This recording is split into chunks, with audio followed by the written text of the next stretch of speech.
السلام علیکم۔ آج ہم اس بات پر ڈسکس کرنے جا رہے ہیں کہ جس میں انسان میں تکلیف کیسے محسوس ہوتی ہے اور یہ معاملہ کیا ہے۔ اصل بات یہ ہے کہ جسم جو ہے نا، جس میں انسان، اس میں ایک اور چیز بھی ہے، وہ ہے روح۔ جس میں انسان روح کا مکان ہے، جیسے ہم گھروں میں رہتے ہیں، مکانوں میں رہتے ہیں، اسی طرح ہماری جو روح ہے وہ ہمارے جسم میں رہتی ہے، اور جسم انسان جو ہے وہ روح کا مکان ہے۔ تو جب روح تنگ ہو جاتی ہے اور اس کو رہنے میں دقت محسوس ہوتی ہے، خاص طور پر قلب و عضلات میں، دل میں، جب تحریک، تسکین، تحلیل میں سے کچھ بھی واقع ہو جاتا ہے،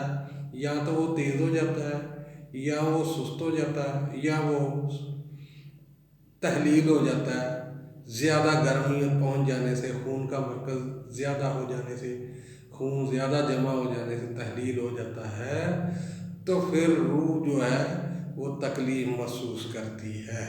اور اس تکلیف کو رفع کرنے کے لیے ہی علاج کی صورت کی جاتی ہے، علاج معالجہ کیا جاتا ہے۔ تو لوگوں کی سوچ کو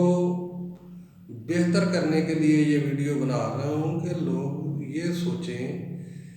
کہ مکان بنانے پر تو ہم بہت زیادہ پیسہ صرف کرتے ہیں، لاکھوں کروڑوں روپیہ مکان بنانے کے لیے، اور اس میں رہنے کے غرض سے لگا دیتے ہیں کہ اچھا مکان بنے گا تو ہمیں سکون دے گا، ہمارے کوئی جسم کو تکلیف نہیں ہوگی، ہماری طبیعت اور منشا کے مطابق وہ بن جائے۔ اس کے لیے لوگ لاکھوں روپیہ صرف کرتے ہیں، لیکن علاج کے لیے جب ان کی روح کو تکلیف ہوتی ہے تو ان کا بدن جو ہے، وہ جو روح کا مکان ہے، وہ جب خراب ہو جاتا ہے تو اس کو صحیح کرنے کے لیے وہ خرچ کرنے کے لیے تیار نہیں ہوتے۔ ان کی کوشش یہ ہوتی ہے کہ یہ تو مفتی ہو جائے کسی طریقے سے،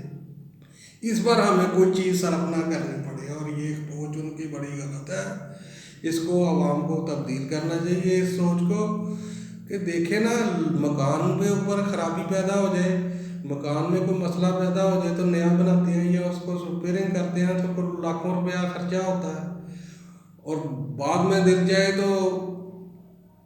اللہ نہ کرے کوئی مسئلہ پیدا ہو جائے تو اس میں رہنے کی توفیق ہی نہ ملے، اور بلاوا آ جائے اللہ کی طرف سے، اور وہ مکان بنا کا بنا رہ جائے، اور سارے پیسے جو ہیں وہ فضول چلے جائیں۔ لیکن جس میں انسان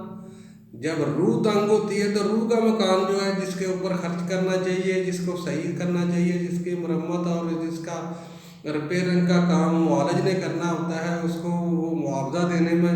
بہت زیادہ بخل سے کام لیتے ہیں، اور وہ کوشش یہ کرتے ہیں کہ ہم ایسے ہی بس مل جائے کوئی چیز، ایسے ہی ہمیں کچھ پتہ چل جائے کسی چیز کا، اور ایسے ہی ہمیں بس نہ مفت میں ہی علاج ہو جائے اور ہمیں کچھ بھی خرچ کرنا نہ پڑے۔ اگر جو خرچ کریں گے تو وہ ہمارا ضائع ہو جائے گا۔ میرے دوستو بھائیو، ضائع نہیں ہوتا، یہ آپ کے جسم کا علاج ہے، اور آپ جب تک زندہ رہیں گے اس کا آپ کو فائدہ رہے گا اگر کوئی اصولی معالج علاج کرتا ہے۔ بلکہ تحقیقات ہماری تو یہ ہے کہ اگر آپ صحت مند ہیں تو اس کی نگرانی کے لیے بھی آپ معالج کے پاس جائیں کہ اس صحت کو، اس تندرستی کی حفاظت کیسے کی جائے، حفظان صحت کے کون سے اصول ہیں، حفظان صحت کی کون سی احتیاط ہے، اور حفظان صحت، یہ جو صحت ہماری موجود ہے، جو ہمارا روح کا مکان ہے، جسم ہے، وہ یہ صحیح ہے، اس کو صحیح کیسے رکھا جائے، اس کے لیے بھی معالج سے رابطہ کرنا چاہیے، اور اس کو معاوضہ بھی دینا چاہیے، اور جو چیز تجویز کرے، اگر وہ رحم دل اچھا معالج ہے تو اس سے وہ چیز خرید بھی لینی چاہیے اور کھا بھی لینی چاہیے۔ وہ حفظان صحت کے لیے مقوی ادویات ہے یا حفظان صحت کے لیے مقوی غذائی سپلیمنٹ ہے تو اس کو استعمال کرنا چاہیے، خاص طور پر 40 سال کے بعد تو اس کی ضرورت ہے۔ جیسے مکان کو تھوڑا سا عرصہ گزر جائے، 20 سال گزر جائیں، 40 سال گزر جائیں، تو مکان کی ریپیئرنگ، اس کا رنگ روغن ہر سال کے بعد، ہر 6 ماہ کے بعد اس کی اپنا مرمت جو ہے، اس کی نگرانی وہ ضروری ہوتی ہے۔ جیسے گرمی آ گئی، گرمی کے بعد سردی آ گئی، تو اس کے بعد وہ اس کو صفائی بھی روزانہ کا معمول ہے کہ جو مکان ہو اس کو صاف بھی رکھنا پڑتا ہے۔ جو مکان کی صفائی نہیں کرے گا، جالے نہیں اتارے گا اور اس کی ریپیئرنگ نہیں کرے گا اور اس کا رنگ روگن کا خیال اور اس کی کھڑکیوں کا، اس کو پائپ لائنوں کا، اس کے پانی کے نظام کا، اس کے بجلی کے نظام کا، کہیں بلب فیوز ہو گیا، کہیں ٹوٹی خراب ہو گئی، کہیں اپنا کسی جگہ پر کوئی مسئلہ بن گیا، کہیں جالا لگ گیا، کہیں رنگ روگن میں مسئلہ پیدا ہو گیا، کہیں کسی بھی پرابلم بن گئی، وہ مکان کے اندر دروازے میں آ گئی یا کھڑکی میں آ گئی یا شیشہ ٹوٹ گیا، تو اس کو تو اللہ کے بندوں صحیح کرنا پڑے گا۔ اگر صحیح نہیں کرو گے تو کوالٹی، اس کی ویلیو، اس کی وہ رہنے والے سارے تکلیف میں چلے جائیں گے اور سارا کام خراب ہو جائے گا۔ اس لیے آپ چاہتے ہیں اگر کہ ہماری روح حشاش بشاش رہے اور ہم خوش خرم رہیں، تو آپ اپنے جسم کو، اپنے بدن کو اس کے اوپر توجہ دیں۔ جو معالج بھی آپ کا معالج ہے، جو نبض کو جانتا ہے اور غذا کے اوپر اس کو مہارت ہے اور اس کو تجربہ ہے، اچھا اور برے معالج کی پتہ صرف غذا بتانے سے ہی چل جاتا ہے۔ آپ کو معلوم ہو جائے گا کہ یہ جو غذا بتا رہا ہے یہ واقعی مجھے مفید ہے، اور اس کے ساتھ والی جو بتا رہا ہے وہ بھی مفید ثابت ہوگی، اور جو یہ علاج کرے گا وہ بھی میرے جسم کے لیے مفید ہے، کیونکہ اس نے غذا ہی وہ بتائی ہے جو مجھے موافق پڑتی ہے۔ تو اس لیے آپ یہ پرکھ لیا کریں کہ جو معالج صحیح غذا بتا رہا ہے اس کے آپ علاج کروائیں، اور پیسے دینے کے اپنے جسم کے اوپر خرچ کرنے میں بخل سے کام نہ لیں، یہی آپ کا فائدہ ہے۔ اگر آپ ایسے ہی کرتے رہیں گے تو روح تو تنگ رہے گی، آپ کبھی بھی ٹھیک نہیں رہ سکیں گے، کوئی نہ کوئی علامت، کوئی نہ کوئی پریشانی، کوئی نہ کوئی آئے دن کی بیماری وہ تو بنتی رہے گی۔ اور یہی ہمارے ملک میں ہوا ہے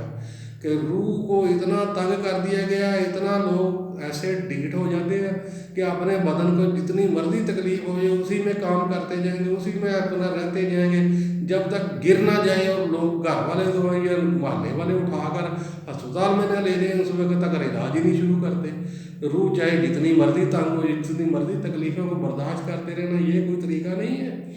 تکلیف ہے تو فوراً علاج کروائیں تاکہ روح کو سکون ملے۔ اگر تکلیف نہیں ہے، آپ صحیح ہیں، صحت مند ہیں، پھر بھی 6 ماہ کے بعد چیک اپ کروائیں، معالج جو ہے اس کے پاس جائیں تاکہ وہ حفاظت کرے آپ کی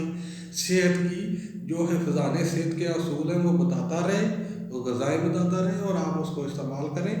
اور جو جسم انسان ہے یہ روح کا مکان ہے، اللہ کے بندو، یہ روح ہے، اس میں جو تنگ ہو جاتی ہے، جب بہت زیادہ تنگ ہو جاتی ہے تو پرواز کر جاتی ہے، اس کے بعد پھر پیسے بھی لگا لے تو کوئی فائدہ نہیں، جو مرضی جہاں مرضی اٹھا کے لے جائے، لندن لے جائے، امریکہ لے جائے، جرمن لے جائے، جاپان لے جائے، فائدہ نہیں ہوگا۔ فائدہ اسی وقت تک ہے جب تک روح اندر ہے، تو اس کو اتنا پریشان روح کو نہ کریں کہ وہ پھر اللہ کو پیاری ہو جائے۔ اس لیے آپ جب معمولی تکلیف ہو، نزلہ، کھانسی، بخار، درد، یہ درد کیا ہے؟ یہ بیل ہے، ایک قسم کی گھنٹی ہے جو روح نے دے دی ہے کہ یہ تکلیف بن گئی ہے، اندر پرابلم ہے اور میں اندر رہ رہی ہوں اور اس کو ٹھیک کرو، نہیں تو مجھے تو تکلیفوں بن رہی ہے، میرا تو گزارا نہیں ادھر۔ تو آپ اس درد کی دوائی لیتے رہے اور اس کا سبب جو بنا ہے درد کا بیل ہے وہ اس کو آپ بند کر دیں کہ میں ایسے ہی ٹھیک ہو جاؤں، بس کسی طرح یہ سکون مل جائے۔ یہ نہیں دیکھنا کہ کون سے عضو رئیس میں تحریک ہو گئی ہے، کون میں تحلیل ہو گئی ہے اور کس میں اپنا سوزش اور برم بن گیا ہے، اور اس کا علاج کیا جائے۔ بس اوپر سے دوائیاں درد کی کھاتا رہے گا اور وہ روز کی بیل وہ ہوتی رہے گی، یہ طریقہ بھی ٹھیک نہیں ہے۔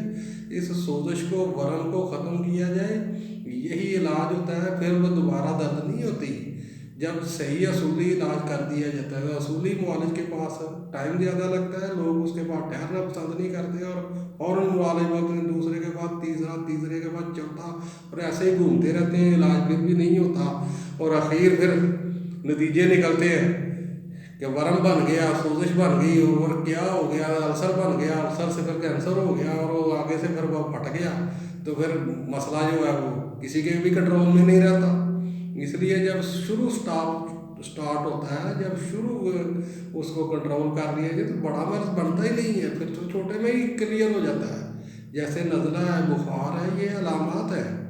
یہ سوزش کی ابتدائی علامات ہے، حرارت کا بڑھ جانا، سوزش کا بڑھ جانا، اور اس کے علاوہ نزلہ کا آ جانا، اس کے علاوہ سانس میں تنگی آنا، اس کے علاوہ یہ جو معمولی درد جسم تھکاوٹ ہے، اس کو پر غور رکھا جائے، یہی علاج ہے۔ اور جو روح تنگی محسوس کرتی ہے وہ اس کی علامات آتی ہیں۔ امراض صرف 6 ہی ہیں، دل، دماغ، جگر میں، یا وہ مشینی امراض ہیں یا کیمیائی، یہ ٹوٹل 6 ہی باتیں ہوتی ہیں اور 6 ہی نقطے ہیں اور 6 ہی ان کی پرابلم ہوتی ہیں۔ ان کو سمجھا جائے تو انشاءاللہ کوئی اتنی پریشانی نہیں بنتی جتنی بعد میں بن جاتی ہے۔ اس کو کنٹرول کیا جائے، اللہ سمجھنے کی توفیق دے۔ السلام علیکم۔